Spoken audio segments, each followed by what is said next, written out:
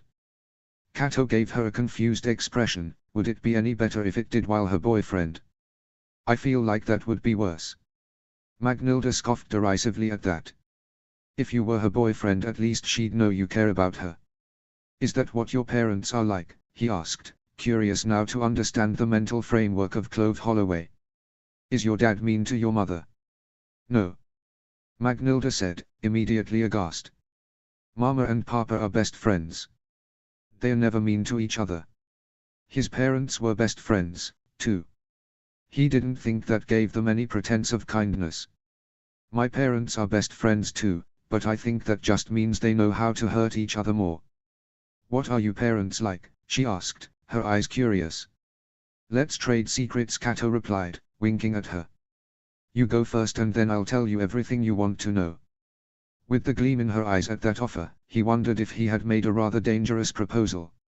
Magnilda took his left hand and began to gently pat it. He didn't bother to steal it back, only imploring her gently.